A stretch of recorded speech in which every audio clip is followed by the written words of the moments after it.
1997년 IMF 외환위기 사태, 그리고 2008년 글로벌 금융위기 사태, 그리고 지금 현재 코로나발 경제위기까지 우리는 끊임없이 출렁이는 위기 속에서 살게 됩니다.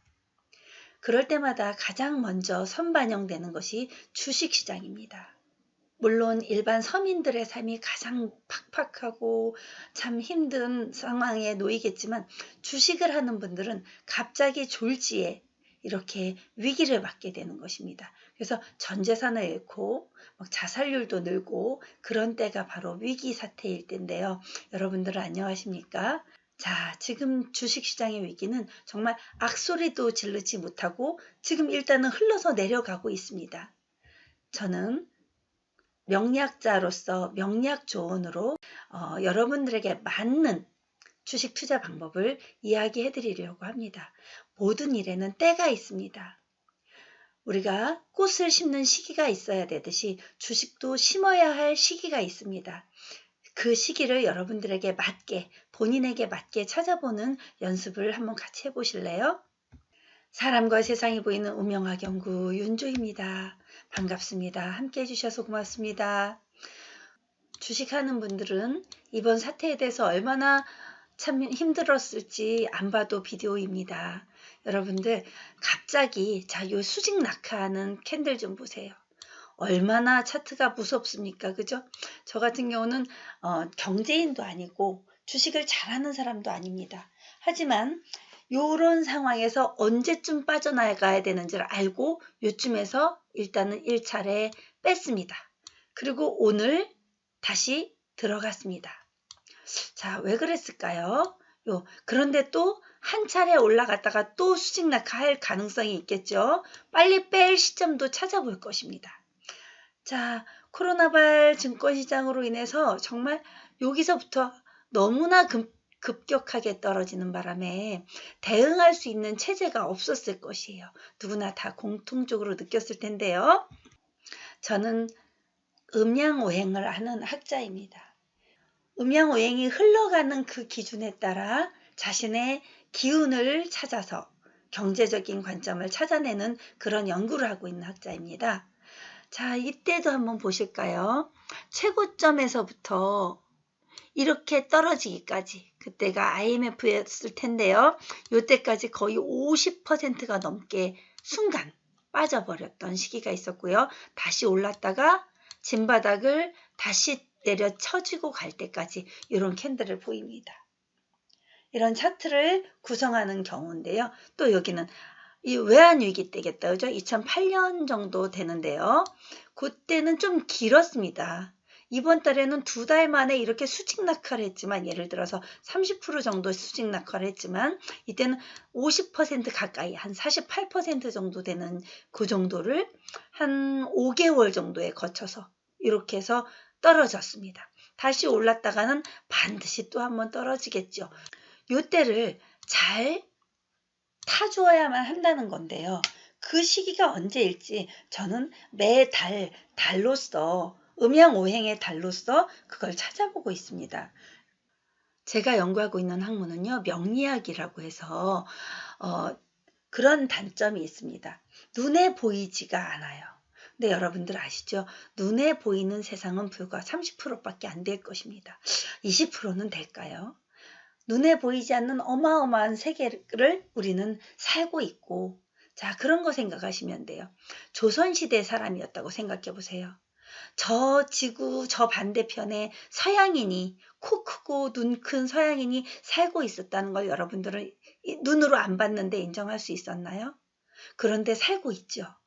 그리고 지금 역시도 마찬가지, 우리 눈엔 보이지 않지만 어딘가에 우주인이 살고 있을 거라는 추측을 지금 나사에서도 연구로 하고 있다고 하잖아요.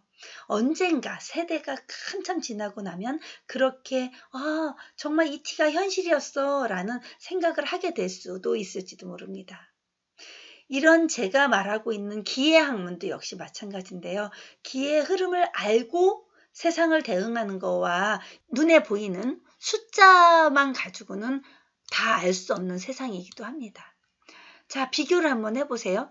여기서부터 이만큼이 떨어졌습니다. 한꺼번에 수직 낙하를 해버린 거예요. 불과 얼마 만에, 딱 한 달 반 만에. 2달 정도 됐을까요? 2월 13일부터니까 2달도 안 됐다, 그죠? 한 달 반 조금 넘었는데, 이때 같은 경우는 5월 달부터 10월까지 거의 이 정도의 확장된 텀을 갖고 있습니다. 그렇게 따지면 지금도 한 차례 올라도 역시 한번 엄청난 출렁거림을 갖고 약 50%. 자, 이게 지금 48%, IMF 때가 53% 떨어졌으니까 요때로 따지면 지금 현재 30% 겨우 넘게 떨어졌다가 오늘 올랐어요. 삼성전자부터 이렇게 해서 올랐기 시작했는데 셀리버리가 상종가를 쳐주면서 또는 또 셀트리온도 상종가를 쳤죠. 자, 뭐 제약주 정도가 지금은 주목을 받게 되겠죠. 모든 주식이 주목을 받지는 못할 것 같고 이런 상황에서 이렇게 올랐다가 어느 정도 올랐다가 떨어질지 되게 궁금하시죠. 제가 연구하고 있는 방법은요. 자, 요걸 한번 증명해 보여드릴게요.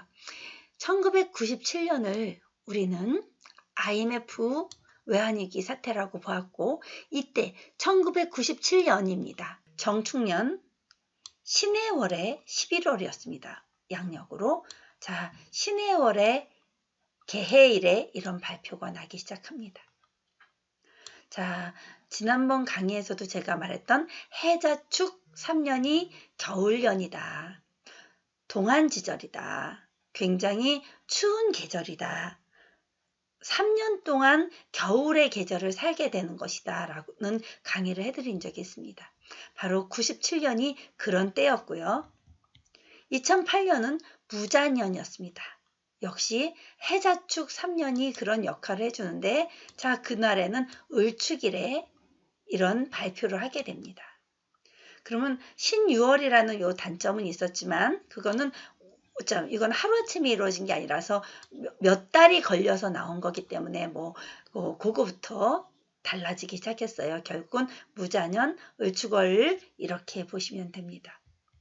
코로나발 경제 위기는요. 자, 기해년에 시작했습니다.